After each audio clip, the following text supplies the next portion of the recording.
Hello everyone, this is Bhavesh Sharma और आज की इस वीडियो के अंदर हम बात करने वाले हैं जावास्क्रिप्ट के बारे में। जावास्क्रिप्ट के अंदर हमने पार्ट 1 कवर कर लिया था ऑलरेडी। पार्ट 2 के बारे में आज हम बात करने वाले हैं। इसके लिए जो कोड लिख के लाया था वो है code never lies, comments sometime do. कई बार कमेंट झूठ बोल देते हैं और वो कैसे झूठ है उसके बारे में आज हम बात कर लेंगे। ठीक है। अच्छा, आज सबसे पहले हम समझने वाले कंसोल डॉट लॉग क्या होता है। पिछली क्लास के अंदर हमने देखा था कि हम जाते हैं, राइट क्लिक करते हैं, इंस्पेक्ट पे यहाँ क्लिक करते हैं और देन क्या होता है, कंसोल विंडो हम यहाँ से ओपन कर लेते हैं। यहाँ जाते हैं हम और कंसोल नाम की एक विंडो यहाँ से ओपन कर लेते हैं और यहाँ पे हम कोड लिख रहे थे। पिछली बार हमने ऐसा किया था। बट क्या हम बार बार ऐसी कोड लिखेंगे? जैसे कि मान लो एक तुम किसी और लैंग्वेज से आए हो या फिर नहीं भी आए हो, तो मैं तुम्हें एक चीज बता देता हूँ। बेसिकली सी लैंग्वेज के अंदर क्या होता है, सी के अंदर होता है एक चीज, क्या सी आउट होता है और क्या होता है सी प्लस प्लस में सी आउट होता है और सी इन होता है ना। तो सी आउट किस लिए होता है? कंसोल आउटपुट के लिए यूज होता है सी आउट, यानी कि कंसोल आउटपुट, कंसोल आउटपुट। और एक होता है प्रिंट एफ बेसिकली। अच्छा, प्रिंट एफ क्या करता है? प्रिंट एफ भी सेम चीज करता है कि वो कंसोल पे कोई भी चीज प्रिंट कर देता है। अच्छा, इन दोनों में डिफरेंट क्या और ये कंसोल क्या होता है? कंसोल होता है हमारा ब्राउजर का ये वाला पार्ट जिसके अंदर अब हम हैं। देख रहे हो तुम, यहाँ पे नाम लिखा होगा ये रहा कंसोल और इस पे टिक लग रहा है, यानी कि अब हम कंसोल के अंदर हैं। तो कंसोल के अंदर कुछ भी प्रिंट कराने के लिए हम बेसिकली सी और सी प्लस प्लस लैंग्वेज में तो ऐसा कुछ लिखते हैं कि सी आउट या प्रिंट एफ ऐसा कुछ। पर जावास्क्रिप्ट के अंदर हम एक और चीज लिखते हैं which is console dot log, console dot log. अच्छा भाई, कंसोल क्या होता है और डॉट लॉग क्या है? अब इसको यहाँ से थोड़ा समझते हैं।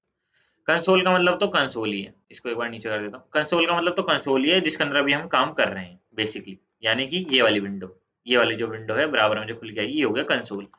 लॉग का मतलब क्या है? लॉग का मतलब होता है प्रिंट करना। कंसोल के ऊपर प्रिंट कर दो और क्या प्रिंट कर दो वो इन ब्रैकेट्स के अंदर आएगा। ट्राई करके देख लेते हैं, ट्राई करते हैं। यहाँ पे मैं जाके लिख देता हूँ कंसोल डॉट लॉग और अंदर मैं लिख देता हूँ कोडर साहब। एंटर करता हूँ तो वो मेरे को क्या दे रहा है? कोडर साहब यहाँ रिटर्न में दे रहा है। सिंपल है। अब मेरी बात सुनो, अब कहोगे भैया ये तो तुम वैसे ही लिख देते कि अगर तुम यहाँ पे लिख देते नेम इक्वल टू कोडर साहब। बाय चांस मैंने मान लो ये लिख दिया नेम इक्वल टू कोडर साहब। ये हमने पिछली क्लास में बात की थी, नेम इक्वल टू कोडर साहब का क्या मतलब होता है। एक वेरिएबल बन जाता है, इसमें स्टोर हो जाता है। तो अब ये जो रिटर्न करता है, देखो किस चीज में रिटर्न कर रहा है, एज ए स्ट्रिंग रिटर्न कर रहा है। सिंगल कोट यहाँ इसने लगा के रिटर्न की। बट अगर यही सेम चीज मैं कंसोल के साथ करता हूँ, कंसोल के अंदर अगर मैं कोई चीज प्रिंट करवाता हूँ तो उसने वो विदाउट एनी स्ट्रिंग पास की। तो भैया क्या यही डिफरेंस है? हाँ, कंसोल के ऊपर हम कोई भी चीज प्रिंट करवाते हैं तो विदाउट एनी स्ट्रिंग बेस पे प्रिंट होते हैं, बस हमने छाप दिया जाए कंसोल पे। बट अगर हम नेम को एज सच रिटर्न वैल्यू देखें, नेम को प्रिंट करवाएं, अगर मैं यहाँ कल को वापस नेम पे लिख देता हूँ तो क्या करेगा? हम एक स्ट्रिंग रिटर्न कर रहे हैं। तो अगर हमें स्ट्रिंग रिटर्न नहीं करवाना, कोई डाटा टाइप रिटर्न नहीं करवाना, हमें कंसोल पे आउटपुट चाहिए सिर्फ, तो हम इसका यूज कर सकते हैं कंसोल डॉट लॉग का। इसके अंदर और बहुत सारी चीजें ला सकते हैं, जैसे कि कंसोल डॉट लॉग के अंदर मैं ये भी लिख सकता हूँ कि 2+3, बहुत सिंपल एक तो इक्वेशन होगी, पर मैं इसके अंदर यहाँ लिख सकता हूँ ऐसी चीजें कि 2+6 कितने होते हैं? 8 होते हैं। तो वो भी आंसर कर देगा। बहुत सिंपल चीजें भी आंसर करता है, बहुत कॉम्प्लेक्स चीजें भी आंसर करता है। तो आई होप सो कंसोल डॉट लॉग तो क्लियर है। आगे चलते हैं, लिंकिंग फाइल इन जेएस। अब ये क्या है? देखो हमने बात की थी 3 फाइलों की। पहली थी एचटीएमएल। एचटीएमएल फाइल कैसे बनती है? जिसके लास्ट में डॉट एचटीएमएल हो। मैं बना लेता हूँ एक इंडेक्स, इंडेक्स डॉट एचटीएमएल। मैंने एक एचटीएमएल की फाइल बना ली, इसके अंदर मैंने कुछ एचटीएमएल का कोड डाल दिया, boiler plate code. Boiler plate code यहाँ मैं एक सेकंड एट द रेट डाल रहा हूँ, यहाँ पे ये डलेगा। ठीक है जी। यहाँ लिख देता हूँ एचटीएमएल कोड। अच्छा, सीएसएस को लिंक करने का तरीका क्या था? थोड़ा जूम और कर देता हूँ यहाँ। सीएसएस को लिंक करने का तरीका क्या था? यहाँ मैं जाके लिख देता था लिंक कोलन सीएसएस, एंटर करता था। देन वो मेरे को यहाँ फाइल का नाम डालना होता था तो वो लिंक हो जाती थी। सिंपल चीज यही थी। मैं क्या करता था, कंट्रोल दबा के इस पर क्लिक करता था और अगर फाइल प्रेजेंट नहीं भी है तो यहाँ से मैं जाके बना सकता हूँ फाइल। तो अब यहाँ पे मेरे पास दो फाइल आ जाएंगी, इंडेक्स डॉट एचटीएमएल और स्टाइल डॉट सीएसएस। ठीक है, इतनी बात तो देखो हमें क्लियर थी जब हम सीएसएस पढ़ रहे थे। ठीक है भैया, अब इसमें हमने नया क्या सीखा? नया ये सीखा ऐसे ही हम जावास्क्रिप्ट की फाइल भी इंक्लूड कर सकते हैं। कैसे करनी है भैया? तुम्हें यहाँ लिखना स्क्रिप्ट कोलन एसआरसी। एंटर करोगे तो स्क्रिप्ट के अंदर स्क्रिप्ट नाम का एक टैग होता है जिसके अंदर तुम अपनी फाइल का नाम देते हो एसआरसी के अंदर। जैसे यहाँ तुम HREF में फाइल का नाम दे रहे थे, ऐसे यहाँ तुम एसआरसी के अंदर फाइल का नाम दोगे जावास्क्रिप्ट की फाइल का। जावास्क्रिप्ट की फाइल का नाम कुछ भी हो सकता है, बस लास्ट में डॉट जीएस लगेगा। तो यहाँ पे मैं एग्जांपल के लिए ले रहा हूँ स्क्रिप्ट, स्क्रिप्ट डॉट जैसे मैं ये लिखता हूँ कंट्रोल दबा के इस पे क्लिक करता हूँ तो ये कहता है फाइल नहीं है, बना दूं? मैं कहा हाँ जी बना दूं। 3 फाइल बन चुकी हैं, इंडेक्स की, स्क्रिप्ट की और स्टाइल की और स्क्रिप्ट की, 3 बन चुकी हैं। अच्छा, अब ये जो हम यहाँ पे कर रहे थे एक्चुअली कंसोल के अंदर, इस वाले कंसोल में जो हमने कल किया था, लेट नेम इक्वल टू भव्य शर्मा, है ना? ऐसा कुछ करा था, लेट नेम इक्वल टू भव्य शर्मा, और वो भव्य शर्मा लिख के प्रिंट कर रहा था। तो ये जो हम कर रहे थे, क्या हम ये यहाँ पे भी कर सकते हैं? इस स्क्रिप्ट फाइल के अंदर बिल्कुल कर सकते हैं। तो हमने लिंकिंग समझ ली, लिंक कैसे करते हैं HTML को CSS से, सॉरी HTML को उससे GS फाइल से लिंक कैसे करते हैं, ठीक है? ओके ओके, किसी का हैंड रेज़, हाँ ठीक है, ओके क्लियर है। आगे बात करते हैं टेम्पलेट लिटरल्स क्या होते हैं। अच्छा, कल हमने ना देखो बात तो कर ली थी इसके बारे में, बट इसके बारे में ना पहले मैं जाके कंसोल पे बताता हूँ, फिर मैं इस पे आऊँगा। ओके, कंसोल पे चलते हैं। मान लो तुम्हारे पास ना 2 चीज़ें हैं। क्या-क्या चीज़ें हैं? मान लो तुम्हारे पास है एक let first name equal to Bhavya, ठीक है जी। एक है तुम्हारे पास लेट लास्ट नेम और उसकी अंदर वैल्यू है शर्मा। यहाँ है लास्ट नेम, ठीक है जी। फर्स्ट नेम हो गया, लास्ट नेम हो गया। अब मैं कह रहा हूँ full name, let full name equal to first name plus last name. जैसे इसको मैं एंटर करता हूँ, तो अगर मैं अब यहाँ पे फुल नेम को प्रिंट करवाने चाहता हूँ, तो मेरे पास क्या वैल्यू आएगी? भव्य और शर्मा, यही तो वैल्यू आ रही है। बट इस चीज को मैं इतना लेंथी क्यों लिख रहा हूँ? पहले मैंने फर्स्ट नेम डिक्लेयर किया, फिर मैंने सेकंड नेम डिक्लेयर किया, फिर मैंने इन दोनों को प्लस करके करा, फिर मेरे पास एक वैल्यू आई भव्य शर्मा। क्या मैं कोई सीधा तरीका नहीं कर सकता कि मेरे को ये फुल नेम नाम को वेरिएबल ही ना लिखना पड़े? और अगर मान लो मेरे को इनको कंसोल डॉट लॉग के अंदर प्रिंट करवाना है, तो मैं कैसे करूंगा? मैं लिख सकता हूँ यहाँ पे कंसोल डॉट लॉग। इसके बारे में हम पढ़ चुके, कंसोल डॉट लॉग क्या होता है। इसके अंदर अगर मैं कोई भी चीज प्रिंट करवानी है तो उसका मैं बेसिकली नाम दे देता हूँ। तो अगर मेरे को नाम देना है, मान लो मेरे को फुल नेम प्रिंट करवाना है, तो यहाँ पे मैं नाम दे दूंगा फुल नेम, एंटर करूंगा तो मेरे को भव्य शर्मा रिटर्न कर रहा है। अगर मैं यहाँ पे फुल नेम की जगह क्या कर देता हूँ, फर्स्ट नेम कर देता हूँ, FIRST, फर्स्ट नेम। अगर मैं इसको फर्स्ट नेम कर देता हूँ, एंटर करता हूँ, भव्य रिटर्न कर रहा है। अगर मैं इसको लास्ट नेम कर देता हूँ, तो लास्ट नेम करने पे वो शर्मा रिटर्न करेगा। सिंपल, सिंपल है। यहाँ पे भव्य रिटर्न कर रहा था, अब ये शर्मा रिटर्न कर रहा है। बट अगर मान लो मेरे को तीनों चीजें एक साथ चाहिए, your first name is this and your क्या नाम है, last name is this and your full name is this, तो मैं कैसे लिख सकता हूँ इस कंसोल को? इसको लिखने के 3-4 तरीके होंगे, और यही हम टेम्पलेट लिटरल्स के बारे में समझ रहे हूँ। अब मैं यहाँ लिख सकता हूँ कंसोल डॉट लॉग। अगर मान लो मेरे को लिखना है योर नेम इज, पहले तो लिखना your first name is, your last name is and your full name is. तो पहला तरीका तो ये होगा कि मैं लिख सकता हूँ your first name is, then मैं क्या करूंगा, यहाँ पे प्लस का साइन लगा दूंगा, और देन मैं यहाँ क्या करूंगा, एक वेरिएबल लिखूंगा, कोई भी वेरिएबल हो सकता है वो, यहाँ पे लिख सकता हूँ मैं फर्स्ट नेम। उसके बाद मैं क्या करूंगा, यहाँ पे फिर से प्लस का साइन लगाऊंगा। देन फिर मैं वापस से अपनी स्ट्रिंग ओपन करूंगा, your last name is. Then मैं क्या करूंगा, वापस से एक प्लस का साइन लगाऊंगा। देन मैं क्या करूंगा, उस वेरिएबल का नाम लिखूंगा जो मेरे को प्रिंट कराना है, यानी कि लास्ट नेम। देन वापस से मैं प्लस का साइन लगा के लिख दूंगा योर फुल नेम इज, और फिर मैं यहाँ पे वापस से एक प्लस का साइन लगाऊंगा, और देन मैं यहाँ क्या लिखूंगा, यहाँ लिखूंगा फुल नेम, ठीक है जी। और जैसे ही मैं इसको प्रिंट करूंगा, तो यहाँ लिखा आ रहा है your first name is Bhavya, your last name is Sharma and your full name is Bhavya Sharma, लिखा आ रहा है। अब यहाँ तुम एक छोटी सी चीज नोटिस करो, भव्य के बाद यहाँ स्पेस नहीं आया, ठीक है जी। शर्मा के बाद यहाँ स्पेस नहीं आया, ठीक है जी। फुल नेम के बीच में स्पेस नहीं आया, ठीक है जी। तो ऐसा कोई तरीका नहीं है कि मैं इसको थोड़ा सही सिंटेक्स में लिख सकता हूँ और ये बार-बार मेरे को प्लस बार-बार ना लिखना पड़े, फर्स्ट नेम बार-बार ना लिखना पड़े, तो ऐसा तरीका नहीं है। यहाँ हम बात करेंगे अब टेम्पलेट लिटरल्स की, वो क्या होते हैं। अब ध्यान समझो, इसी लाइन को, इस कॉम्प्लेक्स लाइन को ही अगर मेरे को ईजी वे में लिखना होता, तो मैं इसको ऐसे लिख सकता था, कंसोल डॉट लॉग लिखूंगा, और कंसोल डॉट लॉग के अंदर मैं यहाँ जाके सबसे पहले स्ट्रिंग बनाऊंगा, उसके अंदर लिखूंगा your first name is, then मैं क्या करूंगा, डॉलर का साइन लगाऊंगा। डॉलर का साइन होता है आपका 4 नंबर पे, शिफ्ट दबाओगे 4 दबाओगे कीबोर्ड पे, आपका डॉलर का साइन आ जाएगा। ब्रैकेट लगाओगे, कौन सा, कर्ली ब्रैकेट, और उसके अंदर वेरिएबल का नाम पास कर दोगे। वेरिएबल का नाम क्या है, फर्स्ट नेम। देन आप क्या करोगे, स्पेस दोगे या डॉट लगा दोगे, जो भी आपको पसंद हो, और फिर लिखोगे your last name is, your last name is लिखने के बाद आप क्या करोगे, वापस से एक डॉलर का साइन लगाओगे, कर्ली ब्रैकेट लगाओगे, और फिर यहाँ लिख दोगे आप क्या, वापस से आपका लास्ट नेम। ठीक है जी। उसके बाद आप डॉट लगाओगे और फिर लिखोगे your full name, your full name is, और उसके बाद क्या करोगे, वापस से डॉलर का साइन, कर्ली ब्रैकेट, और उसके अंदर लिख दोगे first name space last name, first name, first name, then space देके लिख देंगे यहाँ पे लास्ट नेम, लास्ट नेम। ठीक है जी। अच्छा भैया ये जो स्ट्रिंग लगाए हमें बस ये स्ट्रिंग लगा के ये सारे बस डॉलर का साइन लगा के यही सब लिखना है? नहीं, आपको स्ट्रिंग हटा के बैकटिक्स का यूज करना। बैकटिक्स क्या होते हैं? बैकटिक्स होते हैं आपके एस्केप नाम का एक बटन होगा कीबोर्ड में, सबसे फर्स्ट की होती है एस्केप बटन की, उसके जस्ट नीचे ये लिखे होते हैं, मतलब ये होते हैं इस टाइप से, मैं दिखा भी देता हूँ, एक सेकंड। एक तो होते हैं कोट्स, एक होते हैं कोट्स, ये होते हैं सिंगल कोट्स, है ना, ये होते हैं डबल कोट्स, एक ये दो यहाँ और दो यहाँ। एक होते हैं बैकटिक्स, यानी कि एक ऐसे और एक ऐसे, इसके बीच में जो लिखा जाएगा ये होते हैं बैकटिक्स, ये होते हैं एस्केप बटन के जस्ट नीचे। ठीक है, आप इसको क्लिक कर सकते हो, इसको यूज कर सकते हो। अच्छा, इस बैकटिक्स के अंदर मैं डॉलर के साइन में जो भी लिखूंगा ये ऐसे कलर का हो जा रहा है, व्हाइट।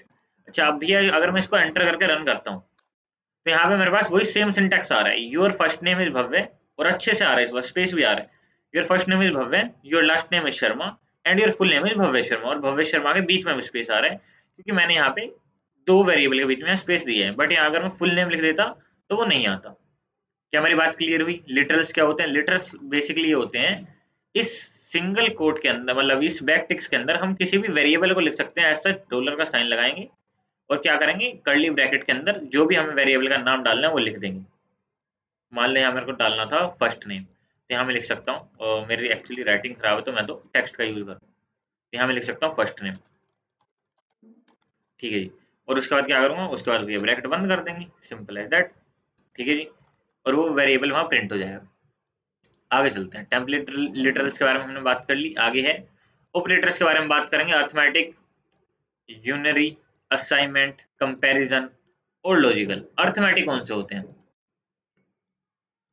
अर्थमेटिक के बारे में हमने बेसिकली बात कर भी रखी है हमारे पिछले क्लास में, plus, minus, multiply and divide, ये होते हैं हमारे कौन से, असाइनमेंट, असाइनमेंट ऑपरेटर, ओ सॉरी अर्थमेटिक ऑपरेटर, इसको यहाँ पे मॉड्यूलस बेस के अंदर इंक्लूड होते हैं, ये होते हैं हमारे अर्थमेटिक ऑपरेटर, सिंपल चीज।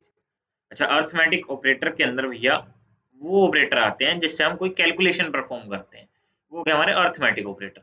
प्लस का एग्जांपल मैंने लेके दिखाया था पिछली क्लास में, फिर भी एक बार छोटे से छोटे यहाँ एग्जांपल ले लेते हैं, चलो। 2 + 3 है ना, 5 हो गया, है ना। 2 - 3 कितना हो जाएगा, 2 - 3 -1 हो जाएगा जी। 2 × 3 कितना हो जाएगा जी, मल्टीप्लाई 3 हो जाएगा 6। 2 डिवाइड 3 करेंगे तो क्या हो जाएगा, 2 अगर डिवाइड 3 करेंगे तो 0.666 करेगा, कुछ आ रहा है। ठीक है जी। उसके बाद एक और हम ले लेते हैं मॉड्यूलस, 3 को मॉड्यूलस करेंगे 2 से तो रिमाइंडर बचेगा 1। ठीक है, तो 1 आंसर कर रहा है। ये पांचों के बारे में हम पढ़ चुके हैं। ठीक है जी, आगे बात करते हैं। ऑपरेटर हमारे अर्थमेटिक हो चुके हैं। यूनरी क्या होते हैं? यूनरी ऑपरेटर होते हैं, बेसिकली हमने दो यूनरी ऑपरेटर के बारे में पढ़ा था, प्लस प्लस और माइनस माइनस। ठीक है, इंक्रीमेंट और डिक्रीमेंट ऑपरेटर को यूनरी ऑपरेटर कह रहे हैं, मतलब ये सिर्फ एक ही ऑपरेंड के साथ यूज होते हैं। ऑपरेंड और ऑपरेटर में फर्क बता देता हूँ। ऑपरेंड क्या होते हैं और ऑपरेटर क्या होते हैं? ऑपरेंड होते हैं, जैसे मान लो मैंने यहाँ पे लिख दिया एक बार के लिए ए प्लस बी, ठीक है, बी, यहाँ पे जो ए है वो क्या है, वो है ऑपरेंड, और ये है ऑपरेटर, ये ऑपरेटर। जो दो ऑपरेंड के बीच में हो वो होता है ऑपरेटर। अच्छा भैया, दो ही होने चाहिए? नहीं, अगर वो सिंगल के पास है, अगर वो सिंगल के पास है तो वो यूनरी है। अगर वो मान लो मैं ये लिख दूं ए प्लस प्लस, तो ये ऑपरेटर कितने हैं यहाँ पे, ऑपरेटर यहाँ पे कितने हैं, एक, कौन सा, प्लस प्लस वाला, ठीक है। और ऑपरेंड कितने हैं, वो भी एक है। अगर दोनों एक एक हैं तो ये हो गया यूनरी। और अगर यहाँ पे मैं दो कर देता हूँ और ऑपरेटर एक कर देता हूँ, ए प्लस बी कर देता हूँ, तो यहाँ पे कितने होंगे, ऑपरेंड कितने होंगे, ऑपरेंड हो गए दो, ए और बी, जिन पे बेसिकली ऑपरेशन परफॉर्म हो रहा है वो हो गया ऑपरेंड, और जो ऑपरेशन परफॉर्म होता है वो हो गया ऑपरेटर। ठीक है जी, आई होप सो मेरी बात समझ आई होगी। तो अर्थमेटिक के बारे में बात कर चुके हैं, यूनरी के बारे में एक बार यहाँ और डिटेल में डिस्कस कर लेते हैं। कंसोल पे आता हूँ और यहाँ में लिख रहा हूँ लेट ए इक्वल टू 36, ठीक है, ए इक्वल टू 36। अगर मैं यहाँ जाके ए प्लस प्लस कर देता हूँ, एंटर करता हूँ, अब ए की वैल्यू कितनी हो जाएगी, ए की वैल्यू अब हम जाके देखें 37 हो चुकी है। कितनी बार भी कर लो, ए की वैल्यू 37 हो चुकी है। ठीक है जी। एक और चीज ट्राई करते हैं, ए माइनस माइनस क्या होता है, ए लिख देता हूँ माइनस माइनस लिख देता हूँ, एंटर करता हूँ, तो अभी अगर मैं ए की वैल्यू यहाँ प्रिंट करूँ तो 36 आ रही है। ठीक है जी, क्या हमें ये बात समझ आ रही है? क्या हमें ये बात समझ आ रही है? एनीवन? ओके ठीक है, आ रही। दो बच्चों के हाथ हो गए, अरे बहुत है।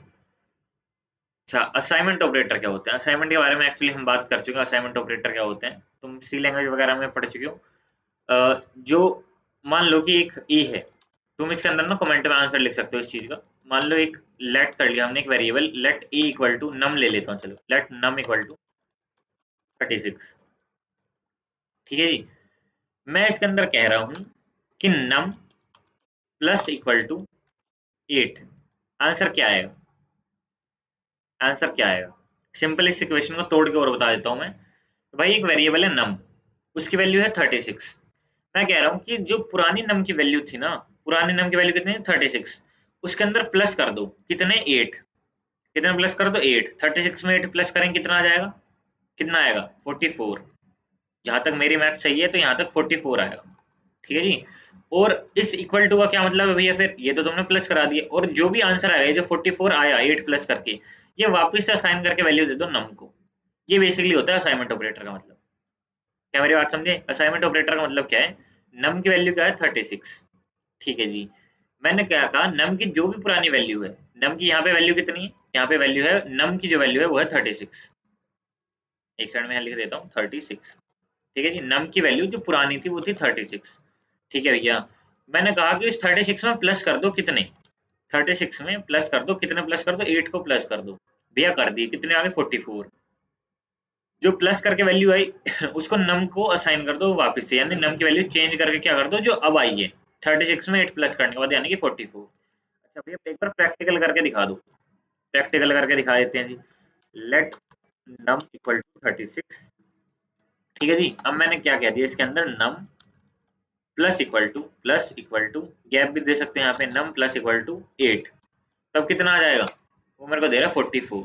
अब अगर मैं नम की वैल्यू प्रिंट करवाऊंगा तो क्या आ रही है? 44 आ रही है, जो कि आंसर था हमारा। ठीक है जी।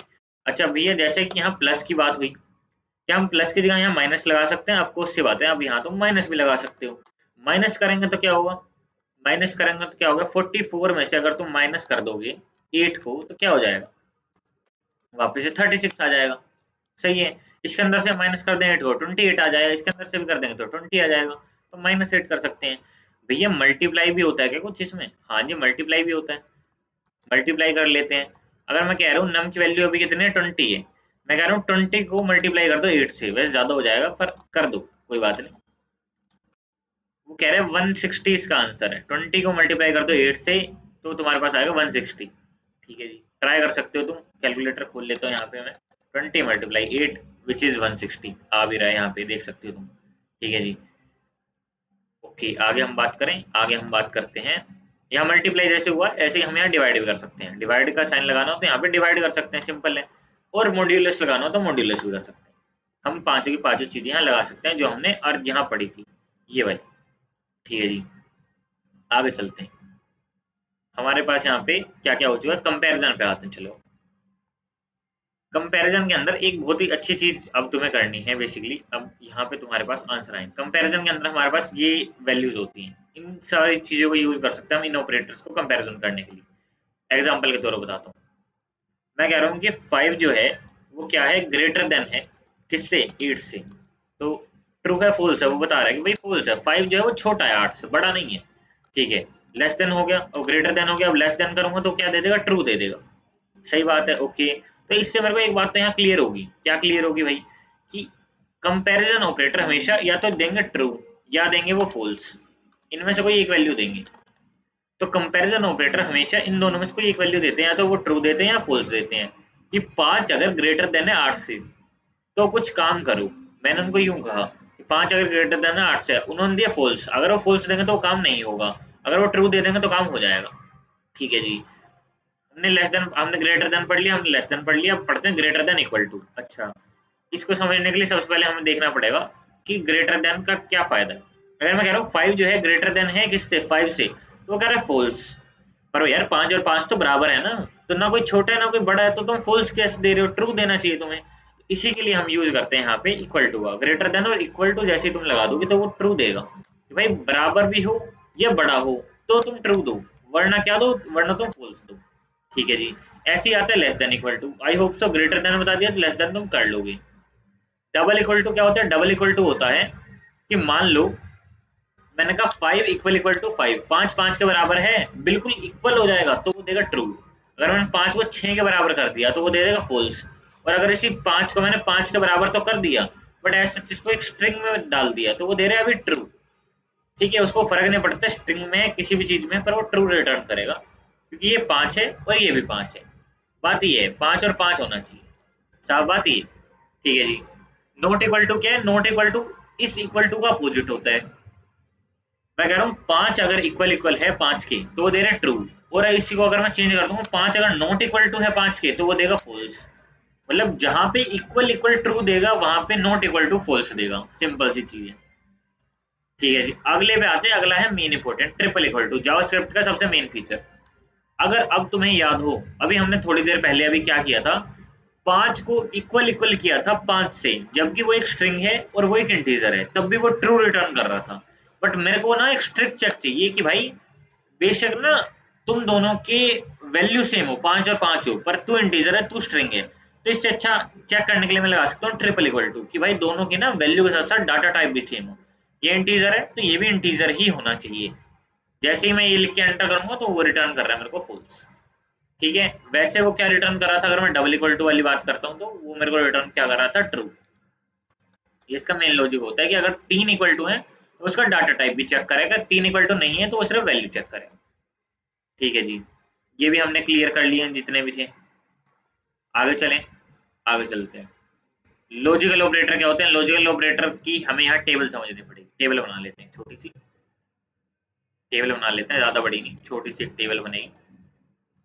इस टेबल के बीच में एक लाइन खींच लेता हूँ। ठीक है। और यहाँ हम आउटपुट दे रहे होंगे, यहाँ हम इनपुट दे रहे होंगे, या सारी छोड़ो, ये दोनों इनपुट की हो गई और एक आउटपुट की अलग बना लेता हूँ ना, हमारे पास कंजूसी करने के लिए थोड़ा कुछ। तो चलो यहाँ एक बना ले। मैं कह रहा हूँ कि मान लो यहाँ पे पहली जो वैल्यू है वो है ट्रू। मेरी बात सुनना, ये ट्रू ट्रुथ टेबल बना रहा हूँ, जिन लोगों ने पढ़ी है तो बहुत अच्छी बात है, नहीं पढ़ी तो यहाँ समझ लेंगे। मान लो मैं कह रहा हूँ यहाँ पे ट्रू है ना, और यहाँ पे भी मैं कह रहा हूँ, यहाँ मैं कह रहा हूँ मान लो फॉल्स। फॉल्स इसको एक बार के लिए मैंने यहाँ लिख लिया है, अब मैं समझाऊंगा क्या मतलब है। इस फॉल्स को हटाओ, यहाँ ट्रू है यहाँ ट्रू है। और अगर मैं बात कर रहा हूँ लॉजिकल ऑपरेटर की एंड की, साइन होता है ये डबल एंड का साइन लगाएंगे हम, विच इज होता है लॉजिकल एंड। अगर ट्रू और ट्रू है तो लॉजिकल एंड हमें रिटर्न करेगा ट्रू। अच्छा भैया ये ट्रू और ट्रू आया कहाँ से, पहले ये बताओ। ट्रू और ट्रू ऐसे आया कि मान लो यहाँ पे मैं बात कर रहा था कि 5 जो है वो 8 से बड़ा है या नहीं है। मैं कह रहा था 5 जो है वो 8 से बड़ा है या नहीं है, वो कह रहा है भैया फॉल्स। तो ये जो फॉल्स आया ये कहाँ से आया, इस एक्सप्रेशन से आया कि 5 जो है वो 8 से बड़ा है या नहीं है। अगर नहीं है तो फॉल्स ही तो रिटर्न करेगा। तो ये ट्रू और फॉल्स वहां से आ रहे हैं कि वो कंडीशन चेक कर रहे हैं कि अगर दोनों कंडीशन सच होगी तो हमें ट्रू मिलेगा। पर अगर एक भी फॉल्स हो जाती है, एक भी अगर फॉल्स हो जाती है, वो कहता है कि भैया एक फॉल्स है एक ट्रू है, तो क्या रिटर्न करेगा, वो देगा फॉल्स। वो कह रहा है भैया ये वाली अगर मैं फॉल्स कर देता हूँ और ये वाली अगर मैं ट्रू कर देता हूँ तो क्या होगा, तो भी वो कह रहा है भैया मैं दूंगा फॉल्स, है ना। और वो कह रहा है भैया अगर मैं फॉल्स और फॉल्स दे दूं तो यहाँ पे फॉल्स लिख देता हूँ और यहाँ पे फॉल्स लिख देता हूँ तो क्या दोगे, वो कह रहा है तब भी मैं फॉल्स दूंगा। तो ये होती है ट्रूथ टेबल एंड की, मतलब कि जहाँ ट्रू और ट्रू है तो वो ट्रू रिटर्न करेगा, बाकी सब में वो फॉल्स रिटर्न करेगा, जैसे कि तुम देख सकते हो। ठीक है। और अगर भैया मैं लॉजिकल एंड की बात कर रहा हूँ तो ये हो गई। पर अगर मैं लॉजिकल और की बात कर रहा हूँ, व्हाट इज लॉजिकल और, एंड तो हमने समझ लिया, व्हाट इज लॉजिकल और। तो यहाँ से मैं नीचे जाता हूँ, इस टेबल को वापस से एक बार रेप्लिकेट कर लेते हैं, हमारा तो कुछ नहीं जा रहा, तो यहाँ आते हैं और यहाँ हम एंड और का साइन डालते हैं। और का साइन होता है ये पाइप, पाइप का साइन। इसके अंदर क्या होता है, एक भी अगर ट्रू वैल्यू है तो वो ट्रू रिटर्न करेगा, ट्रू और ट्रू है तो ट्रू रिटर्न करेगा। और अगर ट्रू और फॉल्स है, एक ट्रू वैल्यू है तो भी ये क्या रिटर्न करेगा, ये हमें ट्रू रिटर्न करेगा। यहाँ पे फॉल्स और ट्रू, एक ट्रू वैल्यू है तो ये क्या रिटर्न करेगा, ये हमें ट्रू रिटर्न करेगा। और अगर यहाँ फॉल्स और फॉल्स है तो वो फॉल्स रिटर्न करेगा, यानी कि ये फॉल्स और फॉल्स पे हमेशा फॉल्स रिटर्न करेगा, बाकी सारे कंडीशन में वो ट्रू रिटर्न करेगा। अच्छा भैया, ये जो आपने सांसा समझाया इसका काम क्या है? इसका काम अभी आएगा समझ। इसका काम यहाँ हम समझेंगे। मैं यहाँ लिख देता हूँ, मान लो कि इफ, मैं लिख रहा हूँ इफ, इसको ना मैं एक्चुअली फाइल में बनाता हूँ। आपने अब फाइल कनेक्ट कर लिया तो बेसिकली यहाँ बनाएंगे, ठीक है। तो अब हम यहाँ कोडिंग करनी चालू करते हैं। बेसिकली हमारे जावास्क्रिप्ट का पहला कोड है कि मान लो मैं कह रहा हूँ कि इफ 5 जो है वो बड़ा किससे ग्रेटर देन है 8 से, तो क्या कर दो। इफ अभी हमने पढ़ा नहीं है बट एक बार इसको यूँ समझ लो कि इसको हमें लिखना आ जाए कि 5 अगर ग्रेटर देन है 8 से, तो क्या करो। तो हमारे पास एक चीज होती है करने के लिए, कंसोल डॉट लॉग। ये हम पढ़ चुके हैं, कंसोल डॉट लॉग। कंसोल पे लॉग कर दो, और क्या लॉग कर दो, लॉग कर दो कि भाई 5 इज ग्रेटर, ठीक है जी।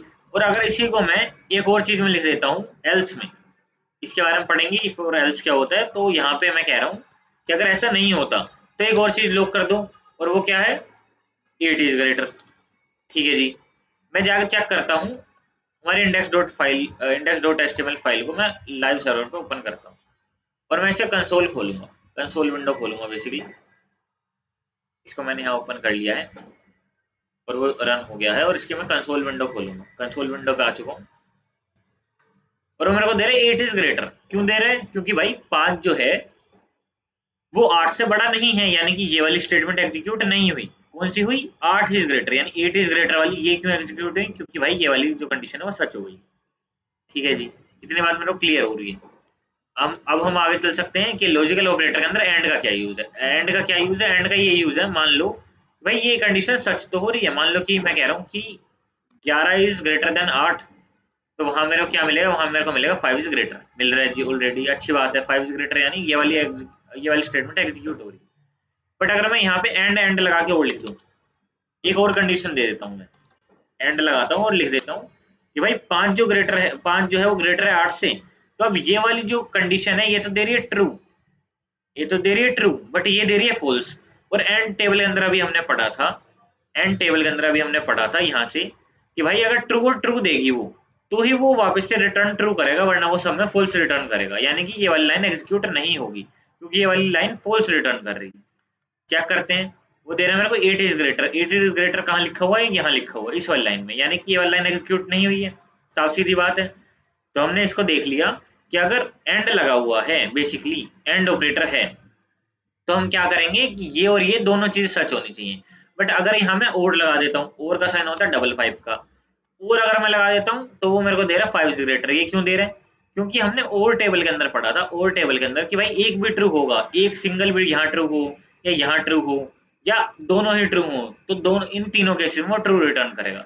हमारे पास यहाँ पे जो केस बन रहा है वो ये है कि भाई ये चीज तो ट्रू रिटर्न कर रही है और ये फॉल्स, यानी कि हमारे पास क्या केस बन रहा है? हमारे पास ये ट्रू रिटर्न कर रहा है, फॉल्स, तो आंसर आएगा ट्रू। तो यानी कि ये वाली लाइन एग्जीक्यूट हो जाएगी। Simple is that.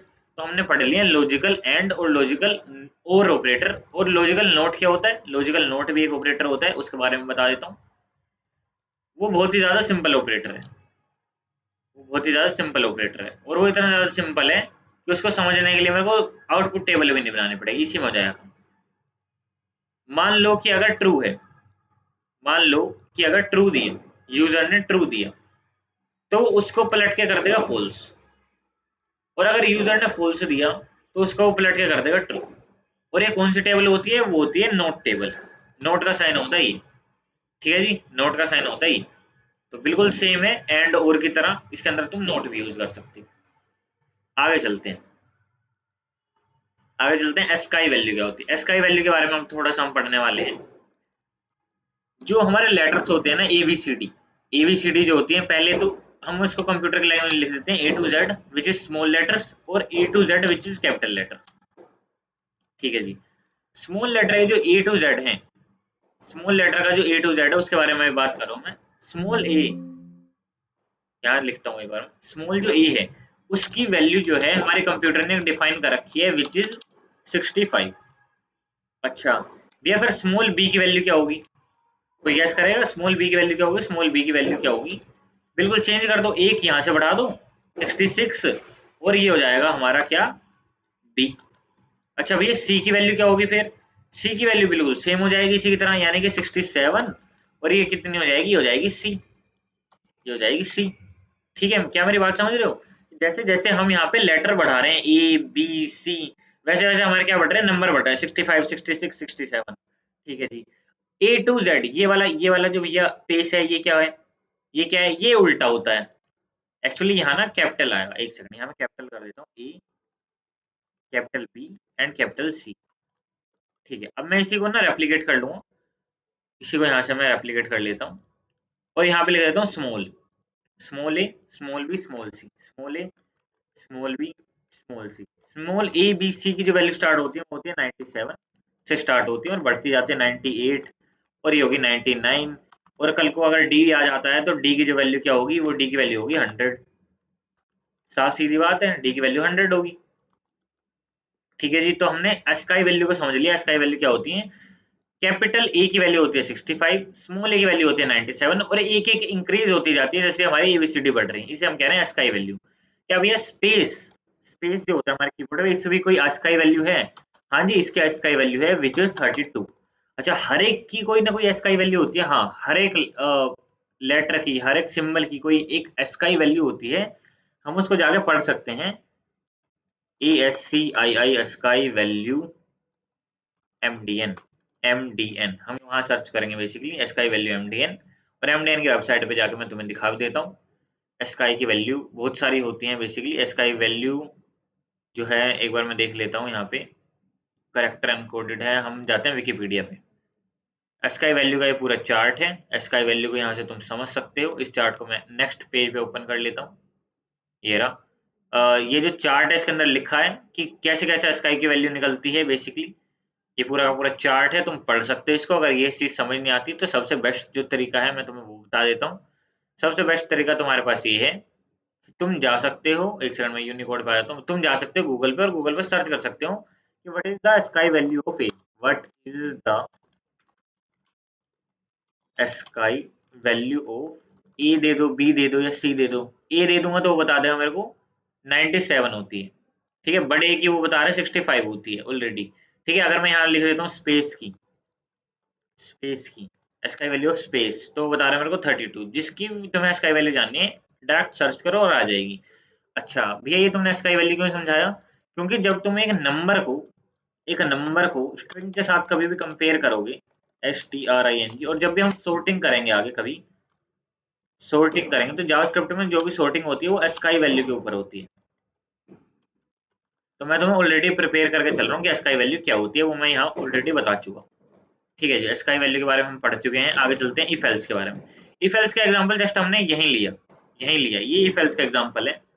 ये नंबर फिक्स होता है, हाँ ये नंबर फिक्स होता है, 32 है या फिर कोई और भी नंबर है, ये नंबर फिक्स होता है। कोई भी नंबर है स्काई वैल्यू का, ये नंबर फिक्स होगा।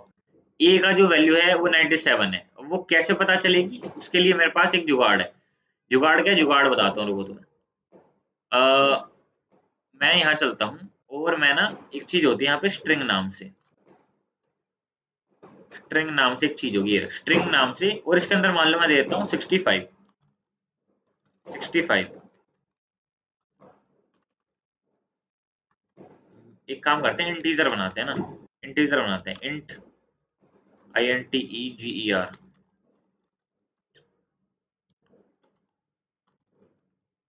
और इंटीजर के अंदर मैं दे देता हूँ, एक काम करते हैं, यहाँ नहीं, यहाँ नहीं, यहाँ ना एक्चुअली कंसोल है, कंसोल पे नहीं करेंगे, यहाँ हम यहाँ जाकर सर्च करेंगे कि sky value of A in JS। जैसे हम ये बात सर्च करेंगे, हमारे पास प्रोग्रामिंग जेड की एक वेबसाइट आ गई, इसके पास एक पूरा प्रोग्राम बना हुआ है स्काई वैल्यू का। मैं वो देख रहा था, ये रहा, मिल गया मिल गया मिल गया। ठीक है, तो हमारे पास ये है, ये रहा। हमें, मैं इसको यहाँ से कॉपी कर लूंगा। ठीक है, अब यहाँ इसका स्ट्रिंग है, प्रॉम्प्ट है, डन। अब मैं यहाँ जाके बताता हूँ, कंट्रोल V। मान लो हमने क्या करा, हमने एक चीज बना ली जिसका नाम दे दिया STR। इसको यहाँ से कट कर लेता हूँ। मैं कह रहा हूँ कि एक STR है, लेट STR इक्वल टू, और इसके अंदर मैं कोई भी एक स्ट्रिंग दे सकता हूँ। मान लो स्ट्रिंग मैंने दे दी यहाँ पे S। ठीक है, एक S नाम से एक करेक्टर दे दिया बेसिकली। और मैं कह रहा हूँ कि STR की मेरे को ना फाइंड करके दो वैल्यू, तो मैं लिख सकता हूँ STR कैर कोट एड 0 पे, मैं जैसे एंटर करूंगा वो मेरे को बता रहा है 83 इसकी वैल्यू है। ठीक है भैया, कैसे आई ये ऐसे आई, मैंने बताया था बड़े वाले ए की वैल्यू होती है 65, तो इसके अंदर प्लस करते जाओ जब तक एस नहीं आता। अच्छा बड़े वाले ए की करके दिखाओ एक बार भैया, बड़े वाले ए की करते हैं चलो। अब मैं यहाँ एस टी आर की वैल्यू चेंज कर देता हूँ, एस टी आर की वैल्यू अब चेंज करके मैं कर देता हूँ कितनी, बड़ा वाला ए, कैपिटल ए। कैपिटल ए की वैल्यू कितनी बताई थी मैंने तुम्हें, 65, तो विच इज 65 यहाँ आ रही है। तो ऐसे तुम चेक कर सकते हो कि ये वैल्यू आ रही है नहीं आ रही, और ये वैल्यू फिक्स होती है, ये चेंज नहीं होने वाली। ठीक है, इफ एल्स के बारे में हम पढ़ रहे थे। इफ एल्स क्या होता है, इफ का मतलब हिंदी में बताऊं तो होता है यदि। सिंपल चीज है, इफ का मतलब क्या होता है यदि, कि अगर यदि ये काम हो रहा है तो ये कर दो। और एल्स का मतलब होता है कि अगर ये नहीं हो रहा तो ये कर दो। सिंपल चीज, बहुत आसान तरीका। क्या है कि अगर यदि ये काम हो रहा है, ये जो मैंने इस ब्रैकेट के अंदर लिख दिया, ये काम अगर हो रहा है, ये ट्रू वैल्यू रिटर्न कर रहा है, तो ये काम कर दो। अगर ये ट्रू वैल्यू रिटर्न नहीं कर रहा तो क्या करो, तो ये वाला काम करो। चलो समझते हैं। मान लो इस सारे को मैं हटा देता हूँ। मान लो मैंने कह दिया लेट एज इक्वल टू 17 साल, 17 लिख दिया मैंने, लेट एज इक्वल टू 17। ठीक है, मैं कह रहा हूँ कि अगर इफ एज, मेरी बात सुनना, मैंने ब्रैकेट लगाया, मैंने लिखा इफ एज ग्रेटर देन है 18 से। मैं क्या कह रहा हूँ, यदि जो उम्र है वो 18 साल से बड़ी है, तो क्या करो, कंसोल पे प्रिंट कर दो, कंसोल डॉट लॉग कर दो। और क्या लॉग कर दो, और वो कंसोल डॉट लॉग के अंदर लिख दो यू आर 18+, यू आर 18+। ठीक है जी। और अगर भैया एज 18 से बड़ी नहीं है तो क्या करो, तो उसको बताने के लिए मैं लिख रहा हूँ एल्स। और यहाँ मैं लिख सकता हूँ क्या, console dot log, console dot log, और इसके अंदर मैं लिख सकता हूँ तुम 18 के नहीं हो। ठीक है जी। अब इसको ना एक बार जाते हैं और देखते हैं कि इसका आउटपुट क्या आ रहा है। तुम 18 के नहीं हो लिख के आ रहा है, क्यों आ रहा है, क्योंकि मैंने एज जो है वो कितनी दी थी, 17 दी थी। अगर मैं इसको 19 कर देता हूँ तो अब वहां आउटपुट क्या आएगा, वहां आ रहा है यू आर 18+। तो ये कैसे आ रहा है, ये आ रहा है कि भाई एज की वैल्यू चेक होती है, कहाँ पे चेक होती है, इस ब्रैकेट के अंदर। अगर ये वाली लाइन जो है सच रिटर्न कर रही है कि एज जो है 18 से बड़ी है, हाँ जी है, 19 है अभी एज, तो 18 से तो बड़ी है, तो वो ये वाला काम कर देगा। अगर वो ये वाला काम कर देगा तो अगले वाले काम को नहीं देखेगा, इस वाले काम को। और अगर वो जो है 18 जो है, ये वाली जो कंडीशन है वो फॉल्स हो जाती है, मैं लेस देन कर देता हूँ, तो वो क्या करेगा, ये वाली काम जैसे ही वो झूठ हो गया, तो वो एल्स वाला ये जो यहाँ पे जो लिखा होगा इस वाले ब्रैकेट के अंदर, इस सब को करने लग जाएगा, यहाँ जो काम दे रखा होगा। अब काम क्या देना है वो तुम्हारे हाथ में है। मैंने कहा था कंसोल पे प्रिंट कर दो, तुम कोई और काम दोगे इन फ्यूचर। कंसोल पे प्रिंट करना काम बहुत आसान है, तुम कोई और काम दोगे, वो हम आगे आगे सीख रहे होंगे। ठीक है जी। हमने बेसिकली अब क्या कवर कर लिया, इफ एल्स। अच्छा, तो इफ एल्स के बाद आता है nested if else. Nested if else क्या होता है, नेस्टेड इफ एल्स क्या होता है कि मान लो मैं कह रहा हूँ, मान लो मैंने कहा कि अगर भैया तुम्हारी जो उम्र है वो 18 साल से बड़ी है, मैंने कहा कि एज जो है वो 18 साल से बड़ी है, तो वापस से मैं कह सकता हूँ कि मान लो मैंने एक और चेक लगाया कि मान लो 18 साल से तो बड़ी है, एक बार वापस से चेक करो क्या 30 साल से भी बड़ी है, क्या 30 साल से भी बड़ी है। और अगर 30 साल से भी बड़ी है तो लिख दो console dot log, console dot log, और यहाँ लिख दो तुम 30 के हो, तुम 30 के हो। मैंने कुछ ऐसा लिख दिया, ठीक है। तो अब अगर मैं जाता हूँ हमारे यहाँ कंसोल विंडो पे, तो वहां कुछ भी प्रिंट नहीं हो रहा, क्यों, क्यों नहीं हो रहा, क्योंकि ये वाली कंडीशन तो होगी ट्रू, क्योंकि एज जो है वो कितनी है, 19 साल है, 18 से तो बड़ी है, पर 30 से छोटी है। 30 से छोटी है तो ये वाली लाइन प्रिंट नहीं हुई, तो क्या भैया ये वाली होगी, नहीं। अगर ये वाली लाइन सच हो जाती है, पहली इफ वाली, तो आगे वो जाएगा नहीं, एल्स वाले ब्लॉक को नहीं छेड़ेगा। अगर मैं यहाँ कर देता हूँ 31, तो अब क्या होगा, एक इफ के अंदर एक और इफ लिखा है कि यदि 18 उम्र जो है वो 18 साल से बड़ी है, और उसके बाद मैं वापस से कह रहा हूँ कि यदि उम्र जो है वो 30 साल से बड़ी है तो ये कर दो। हम इसे कहते हैं नेस्टिंग प्रोग्रामिंग में, कि एक चीज के अंदर ही दूसरी चीज वापस लिख दो। यहाँ वो कह रहे हैं तुम 30 के हो। ठीक है, एक बार इस चीज को मैं टीएल ड्रॉ और बता देता हूँ। नेस्टिंग क्या होती है, हमने एक इफ ब्लॉक बनाया, ये पूरा मान लो प्रोग्राम है, ठीक है। हमने क्या करा, एक इफ ब्लॉक बनाया, एक सेकंड यहाँ से मैं हटा देता हूँ। ये एक इफ ब्लॉक है और ये एक एल्स ब्लॉक है। एल्स और इफ के बारे में अब हम पढ़ चुके हैं, ठीक है। तो इफ के अंदर अगर कोई कंडीशन ट्रू हो जाती है ना, तो कह रहा है भैया एक और बार चेक करो कोई और कंडीशन। अच्छा ये भी चेक हो जाती है, एक और बार चेक करो, एक और भी हो जाती है चेक, एक और बार चेक, इसे कह रहा हूँ नेस्टिंग। ठीक है जी। और जो दूसरा वाला है जो नेस्टिंग नहीं कर रहा, एल्स वाला, वो खाली बैठा है, वो कुछ नहीं करेगा, वो बस खाली बैठा है। नेस्टिंग को यूं समझ सकते हैं एक चिड़िया का घोंसला होता है। मैं सर्कल ले लेता हूँ बनाने के लिए, ठीक है। चिड़िया का घोंसला होता है, वो नेस्ट कैसे बनाती है, नेक्स्ट कैसे बनाएगी, वो घोंसले के अंदर क्या करेगी, तिनके तिनके डाले जाएगी, वो ऐड ऑन करे जाएगी, चीजों को करे जाएगी, जब तक वो घोंसला पूरा प्रिपेयर नहीं हो जाता, वो तिनके लाती रहेगी और इसमें डालती रहेगी। तो ऐसे ही तो वो करके घोंसला बनाएगी। तो नेस्टिंग उसी को कह सकते हैं हम कि एक बेसिकली इफ के अंदर हम और इफ डाल सकते हैं, एक स्टेटमेंट के अंदर और चीजें डाल सकते हैं, एक फोर लूप है उसके अंदर और फोर लूप डाल सकते हैं। लूप्स का कॉन्सेप्ट जब हम पढ़ेंगे तो लूप्स के अंदर भी हम नेस्टिंग कर रहे होंगे, एक चीज के अंदर दूसरी चीज डालना, वही सेम रिलेट करते हुई उसे हम नेस्टिंग कह रहे हैं। ठीक है जी। स्विच स्टेटमेंट क्या होता है, अब मान लो यहाँ पे इस सारे को हटा देता हूँ, मैं कह रहा हूँ let day equal to Monday, MON लिख देता हूँ मैं, मंडे। ठीक है जी।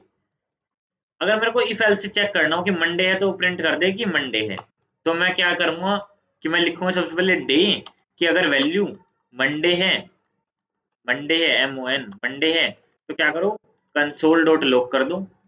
और या फिर तुम सिंपल लिख सकते हो लॉग, है ना, तो VS कोड का शॉर्टकट है, वैसे लॉग लिखोगे तो पूरा हो जाएगा, कंसोल डॉट लॉग। ठीक है, तो यहाँ लिख सकते हो तुम लॉग, और उसके अंदर लिख सकते हो this is Monday, this is Monday. अच्छा भैया, अगर मंडे नहीं है, मान लो ट्यूसडे है ना, ट्यूसडे है, तो एक और भैया क्या कर सकते हो, तुम यहाँ लिख सकते हो एल्स इफ, और इसके अंदर तुम लिख सकते हो day equal equal to Tuesday. Sunday, Monday, Tuesday, और ट्यूसडे है तो यहाँ क्या लिख दूंगा, मैं लॉग करके लिख दूंगा this is Tuesday, this is TUES day, Tuesday. ठीक है जी। उसके बाद क्या कर सकता हूँ, एक और बार एल्स इफ लगा सकता हूँ, फिर मैं वापस लिख दूंगा else if Sunday, Monday, Tuesday, अब आ गया वेडनेसडे, तो डे इक्वल इक्वल टू अगर हो जाता है वेडनेसडे के, WED वेडनेसडे, तो तुम लिख सकते हो दिस इज वेडनेसडे, तो लॉक कर देंगे और लॉक के अंदर लिख देंगे दिस इज वेडनेसडे। ठीक है, तो ऐसे करके कब तक बनाओगे, संडे तक लेके जाना, तुम्हें 7 बार लिखोगे, और इतनी 3 लाइनें तुम्हें फालतू की लिखनी पड़ते हैं ना, पहले इफ वाली, फिर कंसोल वाली, फिर इफ को बंद करने वाली, फिर वापस से वापस से वापस से वापस से वापस से, कितनी बार लिखोगे, 1000 बार नहीं लिखोगे ना, कोडर हो, गधे थोड़ी हो, इंसान ही तो हो। उसके लिए हमने क्या सोचा कि अगर एक ही वेरिएबल को अगर हमें चेक करना है ना बार बार, तो हमें ना इफ एल्स का यूज नहीं करेंगे, हम करेंगे स्विच स्टेटमेंट का यूज। तो स्विच स्टेटमेंट क्या होती है, लिख सकते हैं यहाँ तुम स्विच, फिर क्या लिखोगे, ब्रैकेट में लिख दोगे जिस वेरिएबल को तुम बार बार चेक करना है, यानी कि डे, मैं बार बार डे को चेक कर रहा हूँ, और डे के अंदर मैं क्या लिख दूँ, केसेस, क्या केस है, केस वन, केस वन के अंदर मैं लिख दूंगा केस अगर हो मंडे, है ना, तो क्या करो, केस मंडे हो तो कोलन लगा कर लिख सकता हूँ मैं कि लॉक कर दो दिस इज मंडे, लॉक कर दो दिस इज मंडे। ठीक है जी। By any chance case Monday नहीं है, तो क्या करो, और हाँ लास्ट में ना इसके ब्रेक लगाना इंपॉर्टेंट है। ठीक है जी। मान लो केस मंडे नहीं है, केस क्या है, अगर केस मंडे नहीं है तो क्या हो सकता है, मंडे नहीं है तो भैया ट्यूसडे होगा, तो यहाँ मैं लिख दूंगा ट्यूसडे, इसको यहाँ से एक बैक स्पेस देंगे, इसको यहाँ से एक बैक स्पेस देंगे, इसको यहाँ से एक बैक स्पेस देंगे, मैंने क्या दिया, दिस इज ट्यूसडे। यहाँ केस जो है मैं ऐसे केस बना के लिख सकता हूँ, ट्यूसडे। अच्छा संडे, मंडे, ट्यूसडे, ऐसे करके मैं कितनी बार भी लिख सकता हूँ, और यहाँ ऊपर केस के अंदर मैं ट्यू कर देता हूँ, TUE बेसिकली। ठीक है, और लास्ट में किसके होता है, डिफॉल्ट। अच्छा डिफॉल्ट क्या करता है, डिफॉल्ट बता देता हूँ कि भाई अगर ये सारे ही केस कोई मैच नहीं हो रहे तो ये वाला प्रिंट कर दो। डिफॉल्ट के अंदर हम लिख देंगे लोग, और यहाँ कर दो कि आज तो रविवार है, रविवार है। ठीक है, तो बेसिकली अभी क्या है, डे की वैल्यू है मंडे, तो क्या प्रिंट होना चाहिए कंसोल पे, दिस इज मंडे। चेक करते हैं एक बार जाके, चेक करते हैं एक बार जाके, तो यहाँ लिखा रहा है दिस इज मंडे। अच्छा भैया वैल्यू चेंज करके दिखाओ, वैल्यू चेंज करते हैं, अब मैं यहाँ लिख देता हूँ ट्यू, TUE, ट्यू यानी ट्यूसडे, लिखा रहा है दिस इज ट्यूसडे। अगर मान लो, अगर यहाँ मैं लिख देता हूँ कोई और वैल्यू, मैं लिख देता हूँ अपना नाम, अपना नाम, तो वो क्या दे रहे हैं, आज तो रविवार है। तो वो क्यों दे रहा है आज तो रविवार है, क्योंकि ये इनमें से दोनों कंडीशन मैच नहीं हुई, तो डिफॉल्ट वाली अपने आप चल जाएगी। हमने इफ एल्स के अंदर पढ़ा था कि अगर इफ जो है वो कंडीशन फेल हो जाती है तो वो एल्स वाले एग्जीक्यूट कर देता है, तो ऐसे ये एल्स का काम करता है यहाँ पे स्विच में डिफॉल्ट। ठीक है जी। हमने इफ एल्स भी कवर कर लिया और हमने ये भी कर लिया और लॉजिकल एंड और नॉट तीनों ऑपरेटर में पढ़ा चुका हूँ। ठीक है, अब फॉल्स वैल्यू पे बात करते हैं। फॉल्स वैल्यू पे बात करते हैं। देखो फॉल्स वैल्यू के लिए ना ये वाली लाइन में यहाँ से कॉपी कर लेता हूँ और वहां जाके पेस्ट करता हूँ। ओके, यहाँ आके मैं पेस्ट करता हूँ। तो जितनी भी तुम वैल्यू देख रहे हो सारी फॉल्स वैल्यू है। फॉल्स अपने आप में एक फॉल्स वैल्यू है।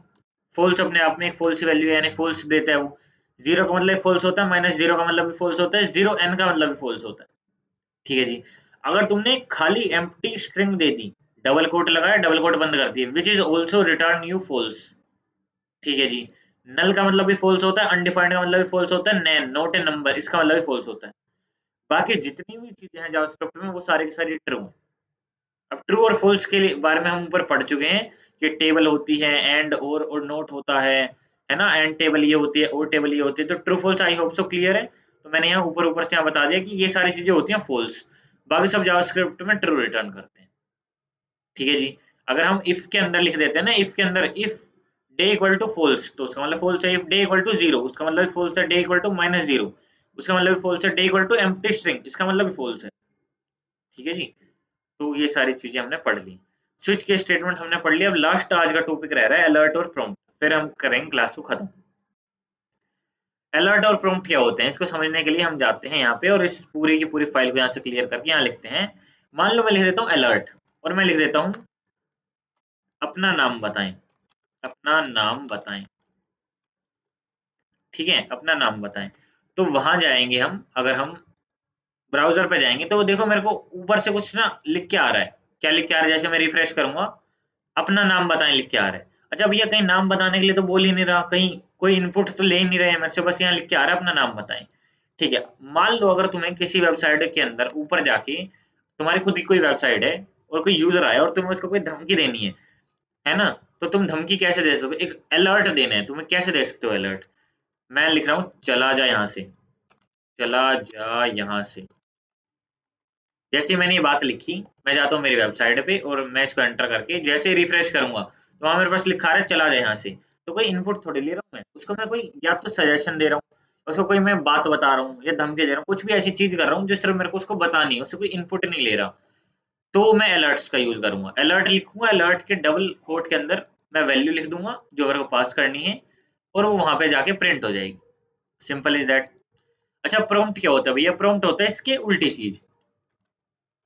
प्रॉम्प्ट कैसे उल्टा हो गया भैया? प्रॉम्प्ट के अंदर अगर तुम कुछ भी लिख दोगे कि अपना नाम बताएं, अपना नाम बताएं, ठीक है, मान लो मैंने ये लिख दिया प्रॉम्प्ट के अंदर, तो वो जाके ना मेरे से एक इनपुट लेगा, इनपुट लेगा। जैसे मैं रिफ्रेश करूंगा तो वो कह रहा है अपना नाम बताएं, मैं यहाँ बता दूंगा भव्य। अच्छा भाई उस नाम का क्या हुआ? वो नाम हवा में उड़ गया। क्यों उड़ गया? क्योंकि तुमने उसको कहीं स्टोर नहीं किया। स्टोर करने के लिए हम यूज कर सकते हैं लेट का, लेट वेर कॉन्स्ट हम पढ़ चुके हैं। मैं यहाँ कर सकता हूँ लेट नाम इक्वल टू प्रॉम्प्ट। ठीक है, और मैं क्या कर सकता हूँ कंसोल डॉट लॉग नेम। अब हम पढ़ चुके कंसोल डॉट लॉग क्या होता है, तो मैं यहाँ लिख सकता हूँ कंट्रोल कंसोल डॉट लॉग नाम। ठीक है जी। अगर हम मैं जाता हूँ इसको कैंसिल करते हैं, रिफ्रेश करके यहाँ मैं लिखता हूँ अपना नाम बताया, मैं लिखता हूँ भव्य, एंटर कर रहा हूँ भव्य यहाँ आ गया। अच्छा भैया कुछ और लिखोगे? तो मैंने रिफ्रेश करा और मैं यहाँ लिख रहा हूँ कोडर साहब, तो कोडर साहब कोडर साहब यहाँ आ गया। तो जो भी तुम ऊपर दोगे एंटर में वो यहाँ कंसोल पे प्रिंट हो जाएगा। तो ये हो गया तुम्हारा अलर्ट और प्रॉम्प्ट। ठीक है जी। तो आज की क्लास के अंदर आई होप से तुम्हें मजा आया होगा। ठीक है, और कोई डाउट हो तो अभी मेरे से एक बार यहाँ से पूछ लो। और आज की हमारी क्लास बेसिकली खत्म हो चुकी है और जावास्क्रिप्ट का लेक्चर 3 जो है वो ज्यादा इंपॉर्टेंट है क्योंकि उसके अंदर हम पढ़ रहे होंगे। देखो फर्स्ट और सेकंड लेक्चर मेरे को पता है क्यों इंपॉर्टेंट नहीं है, क्योंकि उसके अंदर बेसिक कवर हो रहा है सी और सी प्लस प्लस का। कल से हम ना स्ट्रिंग के फंक्शन पढ़ रहे होंगे जावास्क्रिप्ट में, तो वो थोड़ा इंपॉर्टेंट पार्ट आ जाता है। कल से जो सीरियस जावास्क्रिप्ट है वो चालू हो जाएगी। तो जो भी बच्चा कल के लिए इंटरेस्टेड है वो आ सकता है। ठीक है, आज की क्लास में यही ओवर करूँ, किसी को कोई डाउट है तो ले लो। एनीवन कमेंट कर सकते हो।